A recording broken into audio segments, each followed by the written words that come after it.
Welcome to கரண்டி கண்மணி சமையல். இன்னைக்கு நம்ம என்னோட ஸ்டைலில் மீன் குழம்பு எப்படி செய்யறதுன்னு பார்க்கலாமா? எப்பவுமே மீன் குழம்பு மண் சட்டியில் செஞ்சால் தான் ரொம்ப டேஸ்ட்டாகவும் இருக்கும், நம்ம உடம்புக்கு ரொம்ப ஹெல்த்தியாகவும் இருக்கும். நான் இன்னைக்கு இரும்பு கடாய் தான் எடுத்திருக்கேன். கடாய் நல்லா ஹீட் ஆனதும் 2 குழிக்கரண்டி அளவுக்கு நல்லெண்ணெய் எடுத்துக்கோங்க. மீன் குழம்பு காரக்குழம்பு எல்லாத்துக்கும் நல்லெண்ணெய் சேர்த்து செஞ்சோம்னா அதோட டேஸ்ட் இன்னும் சூப்பராகவே இருக்கும். எண்ணெய் நல்லா காஞ்சதும் 1/4 ஸ்பூன் கடுகு 1/4 ஸ்பூன் வெந்தயம் ஆட் பண்ணிக்கோங்க. கடுகு நல்லா பொரிஞ்சதும் 10லிருந்து 12 பல் பூண்டு ஆட் பண்ணிக்கோங்க. எந்த அளவுக்கு நம்ம பூண்டு சேர்க்குறோமோ அந்த அளவுக்கு மீன் குழம்பு நல்லா கெட்டியா வரும். பூண்டு லைட்டா கலர் மாற ஆரம்பிக்கும்போது 2 பெரிய வெங்காயத்தை நறுக்கி சேர்த்துக்கோங்க.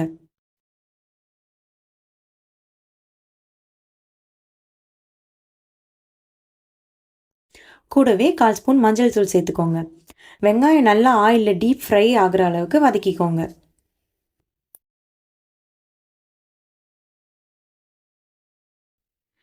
இந்த அளவுக்கு வெங்காயம் நல்லா டீப் ஃப்ரை ஆனதும் கூடவே 2 தக்காளி, 2 பச்சை மிளகா, 1 ஸ்பூன் சீரகம், 1 ஸ்பூன் மிளகு சேர்த்து மிக்சர் ஜாரில் நல்லா அரைச்சி பேஸ்ட்டாக எடுத்துக்கோங்க. அந்த பேஸ்ட்டையும் சேர்த்துக்கோங்க. தக்காளி நல்லா எண்ணெய் பிரிஞ்சு வர அளவுக்கு வதக்கிக்கோங்க.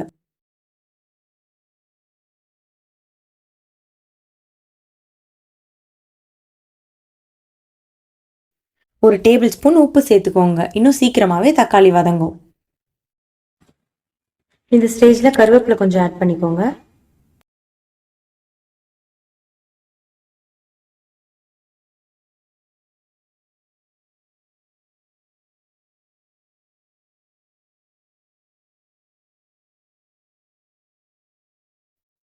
இந்த அளவுக்கு எண்ணெய் பிரிஞ்சு வந்த அப்புறமா 3 ஸ்பூன் வீட்டில் அரைச்ச குழம்பு மிளகாத்தூள் சேர்த்துக்கோங்க. ஒரு 2 மினிட்ஸ் நல்லா இந்த எண்ணெயில் ஃப்ரை பண்ணிக்கோங்க.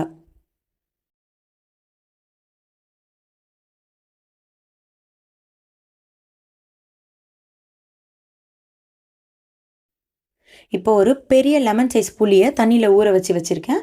அதோட கரைசலும் நம்ம இதில் சேர்த்துடலாம்.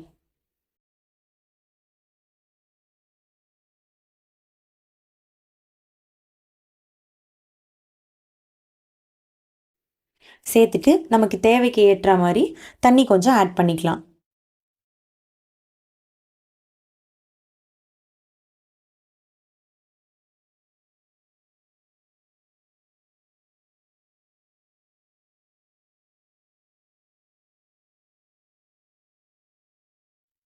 இப்போ ஆட் பண்ணி குழம்பு கொதிச்சு வரும்போது ஒரு மூடி போட்டு ஒரு 10 நிமிஷம் கொதிக்க வச்சிடலாம். குழம்பு நல்லா கெட்டியான அப்புறமா நம்ம மீன் துண்டுகளை சேர்த்துக்கலாம். இந்த அளவுக்கு குழம்பு நல்லா கெட்டியாகி எண்ணெய் பிரிஞ்சு வரும்போது நம்ம நல்லா உப்பு மஞ்சள் தூள் போட்டு வாஷ் பண்ணி வச்சிருக்கிற மீன் துண்டுகளை உள்ளே சேர்த்துக்கலாம். நான் இன்னைக்கு பாம்ஃப்ரெட் மீன் தான் எடுத்திருக்கேன். வவ்வால் மீன் சொல்லுவாங்க.